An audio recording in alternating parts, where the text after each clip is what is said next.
तो आज ये कोई हमारी ट्रैवल वीडियो नहीं होगी। ये हम आज जो हमारे पास एक बीस्ट है जो कि एक बहुत ही हीटेड सेगमेंट, इंडिया के हीटेड सेगमेंट है, जैसे कि एडवेंचर टूरर बाइक, पता है कितनी सारी बाइक्स आती हैं, उसमें से एक उम्दा बाइक हमारे पास भी है, जैसे कि आप देख सकते हैं। ये नहीं भाई, ये तो हॉर्स हैं, हमारे पास दूसरी हॉर्स पावर है, ये देखो।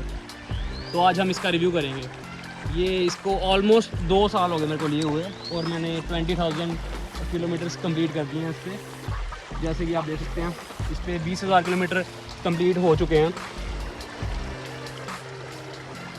तो 20,000 से ज़्यादा हो गई, क्योंकि एक बार 1500 पे इसका, ये आप पहले ही कौन पता लग गया आपको, 1500 पे इसका एक बार इसका मीटर चेंज हो चुका है, फिर से जीरो से स्टार्ट हुआ।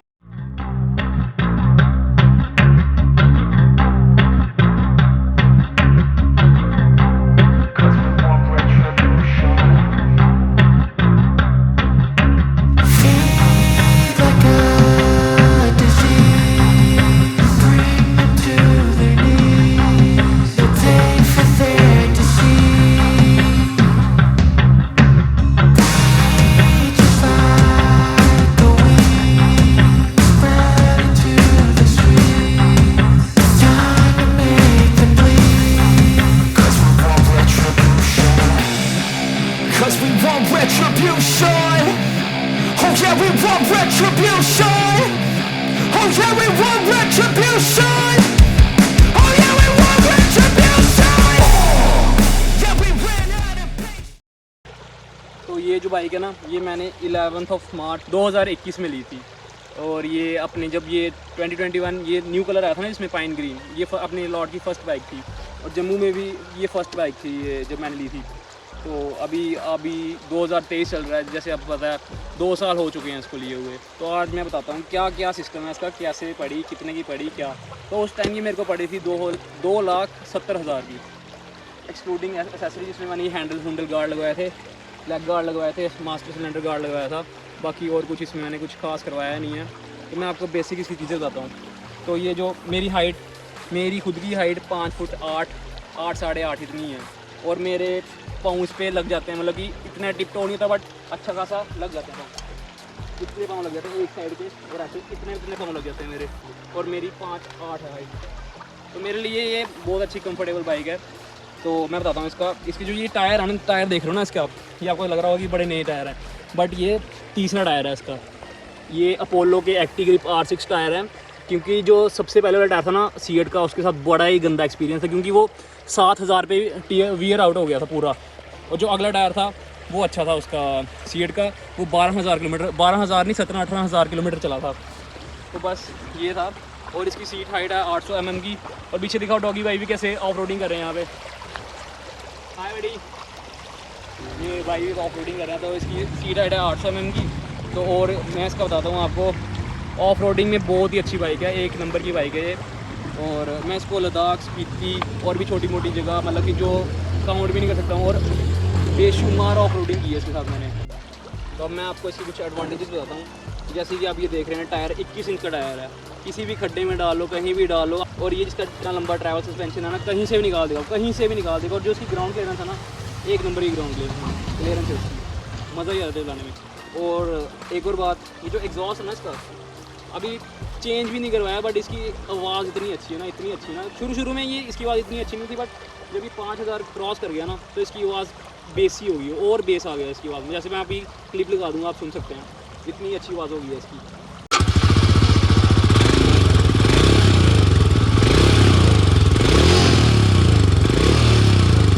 और बाकी आपको इसकी क्रूजिंग स्पीड बताता हूँ। इसकी क्रूजिंग अगर आप 80 के 90 के बीच में करोगे ना, तो बहुत ही अच्छा स्वीट स्पॉट है। तो इस पर आप ऐसे बैठते हैं ना, जैसे पूरी रॉयल फील आती है। और जो ऑफ रोडिंग करते हैं ना, तो ये जो इसके टैग में ऐसे ये शेप बनी हुई है ना, ये ऐसे कट आउट है, तो जब आप ऐसे ग्रैब करते हो ना इसको, तो बहुत ही सही रहता है। ये बाकी बाइक में नहीं होता ये, तो ये अच्छी बात है। और जो इसका राइडिंग पोस्चर है, मज़े से हम इसके लगभग आपकी डिपेंड है 100 के आसपास आप मतलब 100 किलोमीटर आप एक बार में चला सकते हो। और जो इसकी सीट है, मैंने अभी तक एक बार भी चेंज नहीं कराई, क्योंकि मेरे को बहुत कंफर्टेबल लगती है। नहीं तो इसमें टूरिंग सीट आती है, वो आप चेंज करवा सकते हो अपने कंफर्ट के हिसाब से। बात करें इसके टैंक की, इसका टैंक 15.5 लीटर का टैंक है, जो एक बार में 450 से 500 किलोमीटर चल जाता है, जो आपके राइडिंग स्टांस और आपके राइडिंग उस पर क्या बोलते हैं स्टाइल पे वेरी करता है, जितना मर्जी चला सकते हो आप इसको। तो जो इसकी ये बैक सीट है वो पिलियन के लिए काफ़ी कंफर्टेबल है, क्योंकि जब मैं लद्दाख गया था तो मेरे साथ यहाँ पे एक रक्सैक बंधा हुआ था और यहाँ पे पिलियन बैठा हुआ था। पिलियन तो ज़्यादा बड़ा नहीं था, छोटा ही पिलियन था, मतलब कि ज़्यादा बड़ी बिल्ड नहीं थी मेरी तरह उसकी, बट ठीक ठाक बिल्ड थी। वो यहाँ पे अच्छे से बैठ गया था, उसको कोई भी ऐसे प्रॉब्लम नहीं हुई थी। और ये जो रैक है ना, इस पर आप 7 kg लिखा है, मेरे ख्याल से मैंने तो कोई 10-12 किलो का वो बैग था वो मैंने रख दिया था इसके ऊपर, बट इसने कुछ दिक्कत नहीं दी। तो जो इसकी ये जो ब्रेकिंग है अगली और पिछली दोनों ही ठीक ठाक है, ज़्यादा बाइट पावर काफ़ी अच्छी है। आप ऐसे बोलोगे कि बहुत ही ज़्यादा अच्छी वैसी तो नहीं है, बट ठीक ठाक है कि आपको ऐसे कॉन्फिडेंस देती है अच्छी खासी, बट मतलब ठीक है ओवरऑल। तो जो इसकी हेडलाइट है ना, इसको मैं एडवांटेज में, अगर थोड़े कुछ महीने पहले मैं एडवांटेज में इसको कभी भी नहीं गिनता, क्योंकि जो इसकी हेडलाइट थी ना ये चेंज हो चुकी है एक बार, मतलब रॉयल एनफील्ड से भी है बट चेंज हो चुकी है। जो पहली लाइट थी ना, अगर आप उसकी हाई बीम करोगे ना तो आपके 10 फुट लंबा पेड़ होगा ना आपके पास, उस पेड़ पे जाके कितने पक्षी बैठे हैं सब कुछ दिखाया जाता था ये। बट अगर इसकी लो बीम इसकी हाई बीम थी और हाई बीम इसकी अल्ट्रा हाई बीम थी। फिर जब मैंने चेंज करवाई लाइट, अगर आपको कोई इशू आ रहा है तो आप ये करवाना कि उसको बोलना कि हेडलाइट हमारी थोड़ी सी उसका फेस नीचे की तरफ कर दे। जब से मैंने ये लाइट चेंज करवाई है, मतलब ये अंदर टूट गया था इसका पायलट लैम्प, तो मेरे को रिप्लेस करवानी पड़ी हुई है। तो मैंने रॉयल एनफील्ड से रिप्लेस कराई थी लाइट, तो मैंने थोड़ा इसको नीचे की तरफ सेट करवाया, जिससे रोड पे काफ़ी अच्छा इसका थ्रो पड़ता है। एडवांटेजेस तो आपको पता लगी अच्छी खासी इसकी। तो अब कॉन्स तो होंगे इसके, तो अब कॉन्स मैं बताता हूँ। पहला कॉन्स का बताता हूँ, ये देखो इसका जो मीटर है ना, जब आप घर से लेके निकलोगे तो बिल्कुल साफ़ होगा, बट ये देख रहे हो ना मॉइस्चर, ये इसमें मॉइस्चर आता है। ये ख़राब नहीं था मीटर, बट मॉइस्चर आता है इसमें, कभी कभी विजिबिलिटी में इशू आता है। और इसकी दूसरी कॉन, ये जो इसके शीशे है ना, ये बाइक जब हमारी चलती है ना तो ये ऐसे ऐसे ऐसे ऐसे ऐसे, ऐसे नीचे हो जाते हैं वाइब्रेशन से दोनों। तो आप अगर टूरिंग मिरर इंस्टॉल करोगे तो अच्छा होगा। तो अब इसकी फ़िट एंड फिनिश की बात करता हूँ मैं कि बाइक की फ़िट एंड फिनिश कैसी है। ये देख रहे हो इसकी ये जो वेल्डेड जॉइंट्स हैं, यहाँ पे इतनी अच्छी खासी फिनिश नहीं है। और एक और चीज़ दिखाऊँ आपको, ये देखो यहाँ से मेरा हाथ फंस रहा है यहाँ पे, और ये देखो यहाँ से बिल्कुल अच्छे से निकल रहा है। ये इसकी फ़िट एंड फिनिश है हिमालयन की। माइलेज किसी के लिए कौन होगा, किसी के लिए प्रो होगा, मेरे लिए तो कौन है भाई, सीधी सीधी। पता नहीं क्यों इसकी सिटी में एवरेज मेरे को 25 से 28 मिल रही है। हाईवे पे अगर मैं बिल्कुल अच्छे तरीके से चलाऊँ ना तो 30 से 31 मिल रही है, इससे ज़्यादा मेरे को कभी नहीं मिली इस पर, जब से मैंने लिया हुआ है। तो ये जो इसका कौन सेट है, इसका भी इशू इसमें आया था, जो कि 17,000 के आसपास चल गई थी। तो बाइक का हैंडल बिल्कुल टाइट हो गया था, मुड़ता नहीं था ऐसे। अगर आप स्लो स्पीड में कट मारोगे तो आपको लगता है कि आप नीचे गिर जाओगे, ये मुड़ेगा ही नहीं। तो इसका कॉन्सेप्ट चेंज हुआ है, ये इशू है इसका। मीटर भी चेंज हुआ है इसका एक बार, ये भी इशू है इसका। और क्या ये हीटिंग की बहुत ज़्यादा प्रॉब्लम है, खासकर गर्मियों में। अगर सिटी में चलाओ ना तो ये बड़ी ज़्यादा हीट करती है। एक गर्मियों में मैं जस्ट ऐसे कहीं गया था, मैंने बाइक लगाई, कम से कम 80 किलोमीटर चलाई होगी मैंने बाइक, हाईवे पे क्रूज़ किया होगा।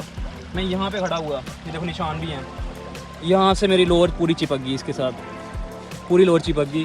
वहाँ पे अगर वहाँ से चिपकोगे लोअर के साथ तो स्किन भी जल जाती है मेरी, क्योंकि तो इसको हिमालयन वालों को कुछ यहाँ पे ऐसे कवरिंग देनी चाहिए, जिससे कि वो बचा सके हमको जलने से। तो जो इसका फ्यूल पम्प है ना, ये धोखा दे चुका था मेरे को एक बार। इसमें बाइक ने पहले स्टार्ट होना बंद किया, आस्ता, कभी कभी हो जाती थी, कभी कभी नहीं होती थी। रिले चेंज करवाई, सब कुछ चेंज करवाया। रॉयल एनफील्ड की इतनी गंदी सर्विस है ना, कोई हिसाब ही नहीं। इनके पास पार्ट्स अवेलेबल होते ही नहीं कभी। तो ये मेरे को एक से 1.5 महीना लग गया, जबकि मैंने ट्वीट किए, इतना कुछ किया, तब मेरे को जाके वहाँ से कॉल आया और मेरे लिए एक फ्यूल पम्प अरेंज हुआ। तो जो इसकी आपको वाइब्रेशन का इशू जैसे सबको होता है कि 100 से जब 90 से 100 में चलेगी ना तो वाइब्रेशन आएंगी, ऐसे कि नहीं आएंगी। अगर आपने ग्लव्स और राइडिंग गियर डाले होंगे ना तो आपको नहीं होगी फील वो।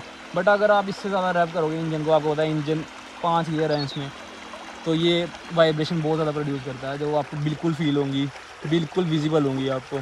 तो 80 से 90 से 100 चलाओगे तो कोई भी प्रकार का आपको वाइब्रेशन फील नहीं होंगी इसमें। तो अब बात एंड में ये आती है कि आपको लेनी चाहिए या नहीं लेनी चाहिए। तो मेरे हिसाब से मैं आपको रिकमेंड करता हूँ कि आप ले लो, बट अभी इसका नया वेरिएंट आ रहा है जो कि हिमालयन 450 है। उसमें रेडिएटर होगा, इसमें ऑयल कूल्ड है, उसमें एफिशिएंसी थोड़ी अच्छी होगी उसकी, थोड़ी ऐसी बिल्ड क्वालिटी से तो अच्छी होगी नो डाउट। तो ये इंजन आपको पता कितना पुराना है, तो उसमें नया इंजन सब कुछ रिवाइज्ड होगा, तो अच्छी खासी बाइक होने पैकेज होगा वो। तो मैं चाहता हूँ कि आप वो वाली पे शिफ्ट करो। और बाकी अगर आप इससे इसके मुकाबले में कोई बाइक है नहीं, बट अगर आप एक और बाइक है जिसकी मैं बहुत ज़्यादा वो करता हूँ, क्या बोलते हैं, रिकमेंड करूँगा आपको। अगर आप इस पर नहीं जाते, थोड़ा आपको बजट कम है या कुछ, तो आप एक्सपल्स ज़रूर ट्राई कीजिए, बहुत ही अच्छी बाइक है वो। तो मेरे हिसाब से आप सबका प्रोज कॉन्स अलग होंगे, जिस चीज़ का अगर आप किसी को कुछ गलत लगा हो तो अपनी ओपिनियन है, मेरी ओपिनियन में ये प्रोज और कॉन्स है, आपकी ओपिनियन में कुछ अलग होंगे। तो बस यही था आज का हमारा रिव्यू। तो कमेंट में बताना अगर आपको ऐसे कुछ और रिव्यूज़ चाहिए, मतलब कि इसके रिलेटेड आपको कुछ प्रॉब्लम्स या कुछ भी हिमालयन रिलेटेड चाहिए, तो चैनल को सब्सक्राइब कर देना, कमेंट भी कर देना भाई, सब्सक्राइब क्यों नहीं करते हो। इस चैनल को सब्सक्राइब करें। तो जो हमारा रिव्यू हमारे लिए शूट किया वो थे हमारे चहीते मुनिस भाई। सभी को रिकमेंड करूँगा ये बाइक। तो आपकी मर्जी है, खरीदनी है तो खरीदो, पैसे है तो खरीदो, नहीं तो रहने दो। चुक पे हो